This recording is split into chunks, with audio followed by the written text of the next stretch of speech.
actually, a really good example was in a hate mail letter that I got. Somebody said that I had talked about why the Bible doesn't mention dinosaurs. If it's so old, it would have some indication that dinosaurs existed and therefore mention them since they were roaming the earth during those time periods.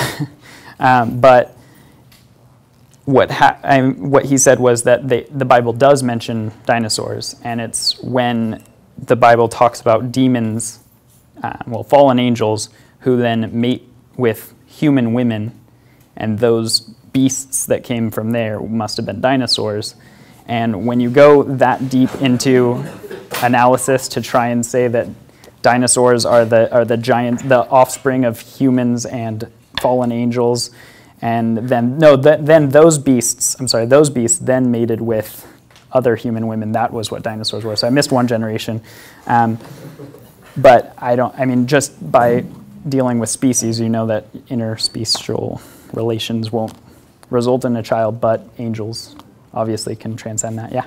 I've never heard that argument for dinosaurs, but did you talk about like behemoths or different like creatures like mentioned in Job and stuff, like tails like tree trunks and stuff like that? Yes, that's actually where he got the quote about the descending, because that's where the behemoths descended from, was the fallen angels with humans. So that's actually what he was saying. Yeah. Yeah. You mentioned that there have already been a couple people who've seen your book and like utterly dismissed it, but do you think that maybe a couple of Christians, cultural Christians that you talk about, will actually read through it and maybe deconvert? Believe it or not, that was my goal. I wasn't trying to just piss people off. I was hoping that people would see some of these problems and say, well, I really don't know much about the Bible, and I'm looking at these contradictory statements that are in the Bible, in this book. Maybe I should think twice about considering myself a Christian, not necessarily just throw it all away together, but maybe do some more research on your own and read the Bible on your own is kind of my goal. And I do know some people already who have told me that they are no longer Christians because of this book. So far, none of them have been like super fundamentalists. Rush Limbaugh hasn't contacted me and said that he is no longer Christian. But some people have said that they are no longer Christians because they never thought about it before, and it's not because they didn't know or they were stupid. It was because they literally had never thought about these points that I bring up, which is kind of the problem. But it's just hard to get somebody who's Christian to pick up a book that looks like this. Yeah. How much of your battle is actually, combating the false premises in the Bible versus just fighting ignorance in general? It's a mixture of both. I find that the problems that I address mostly are biblical in nature. I'm saying that if a religion's going to base its whole put all of its eggs in the Bible basket, then all you have to do is show a couple of discrepancies within that book, and then there's really nothing to be done other than that. Unfortunately, with the translation problem, you find that you run into issues. They can say, well, that doesn't really mean that. That doesn't really mean that. So from there, it's just more of a battle against stubbornness than anything else. Yeah, you. Do you see the canonization of Scripture at all as significant, or do you talk about that and decision to omit certain books? That's a huge part of the book. I talk about how people think of the Bible as a book, one book written by God as the author.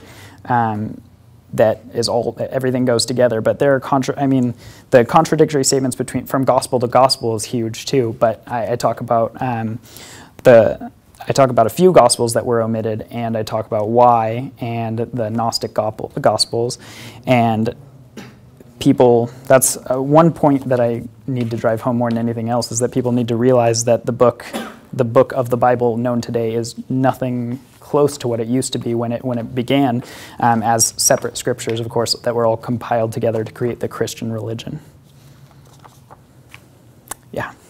When you're like debating theologians or whoever and saying that this doesn't mean that or whatever, the translation's wrong, do you ever ask them, well, what does it mean? Yeah, no, plenty of times. I haven't run into the instance in Genesis in an actual debate yet, but occasionally with Tyler, I'll be talking to him, and he'll say, well, this doesn't mean what you're saying it means, and what does it mean? And usually the answer is that part of the Bible isn't meant to be taken literally. So apparently there are certain parts of the Bible which are not supposed to be taken literally, and then others that are, and it is up to whoever is religious at that time to tell you which is which. There's a lot of like stories in the Bible, like Jesus went down here and he's cursed the fig tree, and these things are things that are up in the air. I mean, obviously they're supposed to be real or else they wouldn't be in the book, but people today will say that's just an anecdote and it doesn't mean anything, and I will ask them, then why is it in the canonical scriptures of the Bible? To that, I usually don't get a response or flip me off or something like that. Yeah. Do you have any formal training in the biblical languages? That's Do you consult any tools with regards to those? I took one class in introductory Hebrew, and I've spoken to some professors who know a lot more than I do about that. Biblical language is something that I want to start learning more about, so that I can read older translations of the Bible, get closer to the actual truth of what it meant when it was beginning. Still nowhere close, but closer than we have now with King James Version, New International Version. I would love to be able to do that. I just don't have the capacity yet, but I will be there eventually. Yeah. How difficult is it to get access to non-canonical texts that were originally in the Bible, or just any older translations?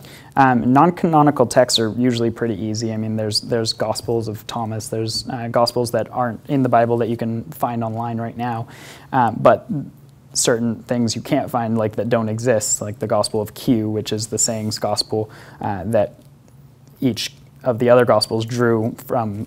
It was the common text between Luke and Mark and Matthew. And things like that, I mean, obviously you can't really argue much about. Yeah? Isn't Q a hypothetical document that hasn't ever technically been found? That's what I just said. It doesn't exist. It's not physically here, but using similarities in language between the Gospels, they've put together what they think Q looks like. Methodology used to compile it, right? Yeah. Anyone else?